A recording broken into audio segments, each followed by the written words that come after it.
This is an official Tucson Tyranny Response Team documentation. The time now is 5:16 p.m. on August 14th, 2010. Today is Saturday.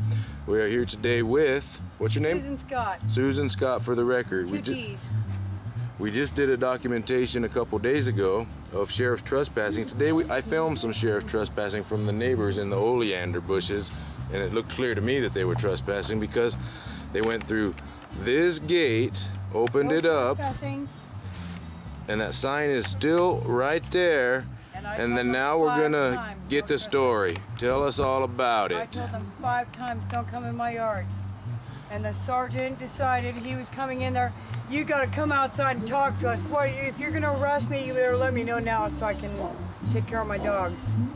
No, we're not gonna arrest you. You need to come out here and talk to us. No, I'm not coming out my door. You need to get out of my yard. No, we don't need to get out of your yard.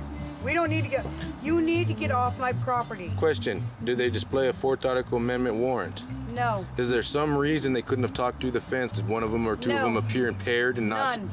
None. So they had perfect speech? Absolutely, they could have. So there was there any reason in your mind for them to come into your yard again? None.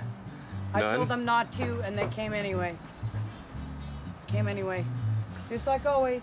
Walk right in, go right to my door. You know, I couldn't leave my door. I couldn't go call my attorney. I couldn't.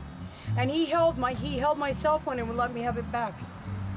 He kept my cell phone. I said, I'm calling my attorney. And he said, here, let me have that. And he took it out of my hand. Really? My cell phone. I said, well, then punch the button there and get my attorney on the phone. He said, well, here. And then he handed it back to me. That was about 20 minutes. 20 minutes, I couldn't call anybody to help me. So, tell me, when you looked in the door, what was your feeling this time as compared to the last time? Violated. Violated. He infringed on my rights, my life, my everything. I'm the victim.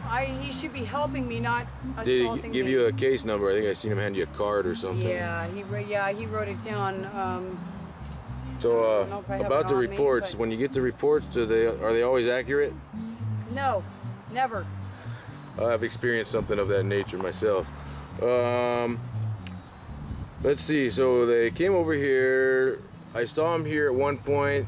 An officer talked to, I think, outside the fence. Then he left and sat at the end of the street, I noticed, for a bunch of minutes at the stop sign. Then that's when they came back, and I myself witnessed them come through the gate. And that was 2 officers that came through the gate. We got them on film. Do you have their names? Yes, I do. I have their names. They're inside. I'll get them for you. Okay. And they said that you called them out again. I didn't. I called to complain about them. They said, no, you called and said he assaulted you. No, I didn't. I want to hear that tape because I'm going to have my attorney get it, because I swear to God I did not tell him I was assaulted. I told him I was assaulted a year ago by this punk. So if they came out to take the complaint that you called to complain about them, did they charge themselves with criminal trespass or anything of that nature? No. What was the outcome of them coming back? No results? Any results? I cried and begged for my freedom. That they came in my yard. I was terrified. I expected them to help me, and they didn't. They let the guy stay here. If I die tonight, I told them it's on their heads. Has there been any kind of threats or anything by the law enforcement when they were here? If you don't come out, or if you don't do this, or... No, yeah. Just stay away from him.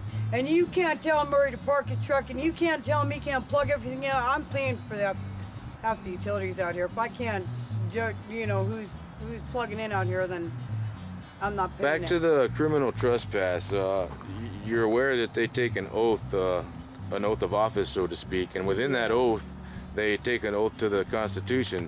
And within that Constitution, I can't remember the exact article, but it says, political power is inherent in the people, and the governments derive their just consent from the governed, and are established to protect and maintain individual rights. What that says, in short, is governments are established to protect and maintain individual rights. Did they maintain your 4th Amendment rights while they were here? Didn't. No? No, was it very clearly to you? They violated every right I have. Well, at least... They violated every right that I knew I had.